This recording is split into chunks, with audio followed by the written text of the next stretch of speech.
Okay, guys, welcome to our Easter Forum. We decided to do it for a couple of reasons. One, to celebrate Easter and welcome everybody along for all the hard work they've done. And after Monday night's meeting, we thought we'd do something a little more relaxed and a little more entertaining. So thank you all for coming on Easter Saturday. I'm Dean McRae, for those that haven't met me yet, and I'm sort of on the Executive Committee of New South Wales. Tonight we've got a couple of different speakers. Our New South Wales State President, Keith Francis, will give you a little address and go through some items. And then we've also got a special guest who's visiting us from the communist state of Mexico, Victoria. Miss Beltran, she's a YouTube star, or star on the rise. She's a moderate conservative, despite some of the rumours linking her with other groups. She identifies as a moderate conservative, and she's done some really interesting, well thought out videos with some unique characters, some interesting characters. Mark Latham, Fraser Anning. You've interviewed Keith before on your channel. And Dean. And it was fun. And it was fun, and when we heard she was in town, we thought it might be a nice opportunity for her to just put her views across to our members and support her efforts and obviously our efforts as well. So the floor is yours, my dear. Okay. Do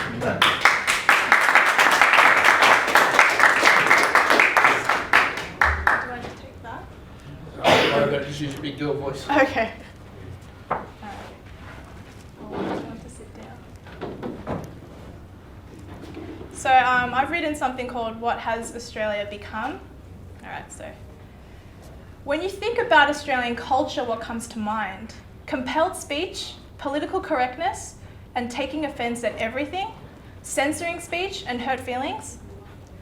Or are you more like me and think of things like unadulterated swearing, uproarious laughter, laid-back attitudes, insulting who you like in jest, of course, larrikinism, and open dialogue? What happened to our amazing Australian culture? It is my firm belief that the moment we challenged and opposed the Christian foundations of our country, the second we turned a blind eye towards stupid ideas and underestimated the effects, was the moment we began the long march into the death spiral of our civilization. I don't believe this is an exaggeration. Recently, we've seen the stupidity escalate. Houses being raided for commenting on the Christchurch massacre.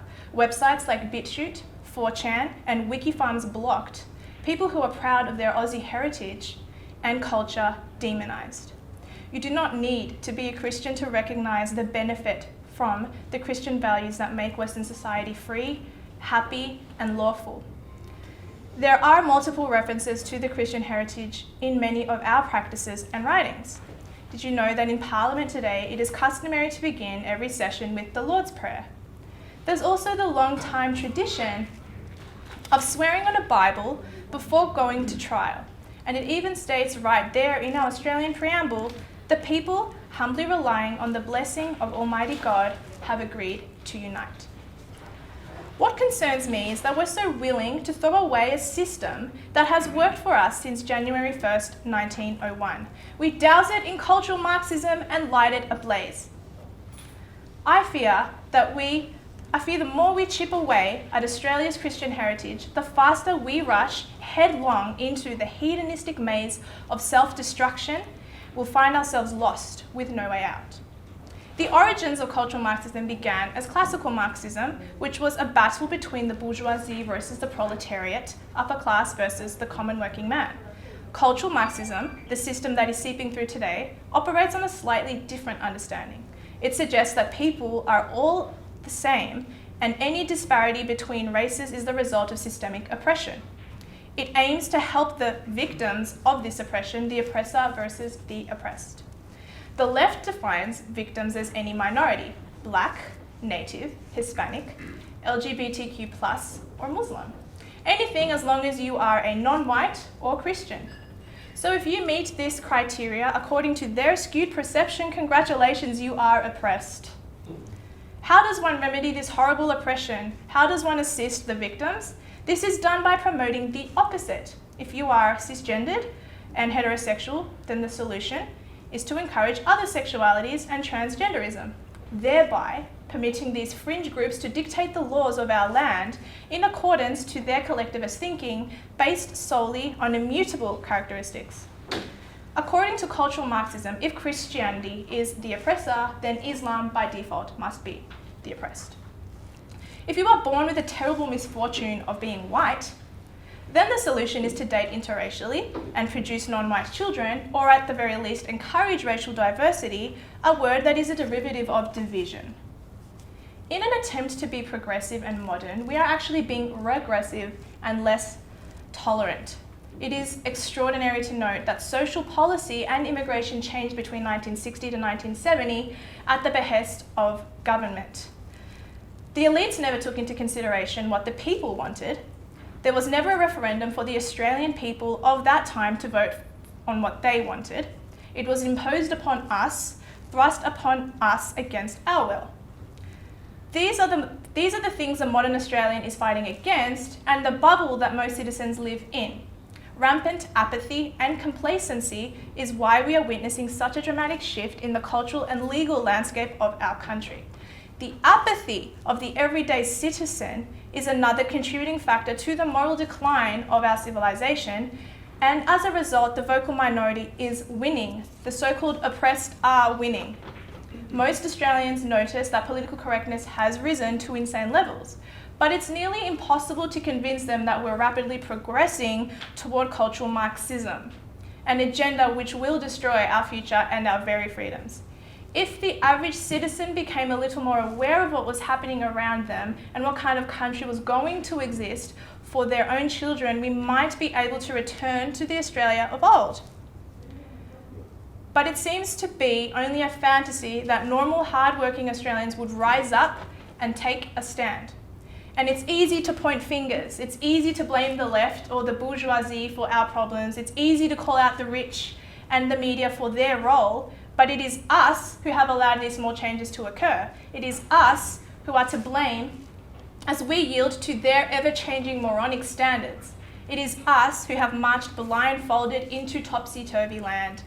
A land where men become women and women become men, yet male and female also means exactly the same thing. We suspend reality in an effort not to offend and ignore basic science. We cannot discuss the profit of the religion of peace without fear of being in physical danger. We submit ourselves to the minorities here who oppose Christmas, Easter, and other Christian-based traditions. I'm not suggesting that white is right, as I am definitely a beneficiary of Australian Western society. I am, however, stating outright that this was the inception of where our cohesive Christian society started to deteriorate. Importing different cultures into a homogeneous society does have its benefits. It opens different people up to experiences. It builds a form of acceptance. It is only natural that the majority of the ever-growing minority will merge and create something new and different. However, as amazing as these benefits are, there comes a tipping point, a point which will soon be met to the detriment of what Australia is, what it believes, and what it holds dear.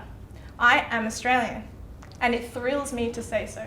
This country has embraced my family beautifully as we have assimilated to the Judeo-Christian way of Australian life.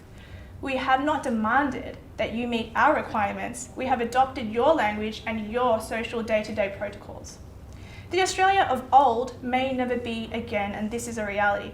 However, we can attempt to put a halt on furthering things before they get worse.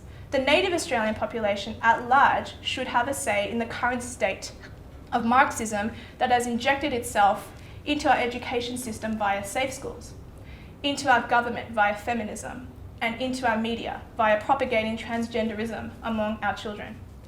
The former Australian society, which I never got to experience, encouraged and taught Christianity in schools, had an unspoken tradition of church on Sundays, and believed that marriage was traditionally between men and women.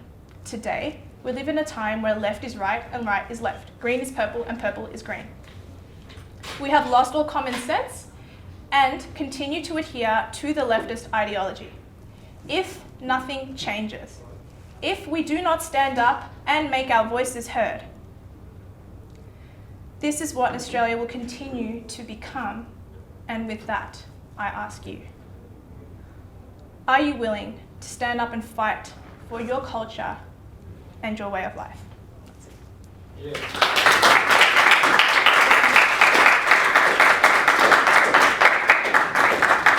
Very passionate and well thought out. Thank you.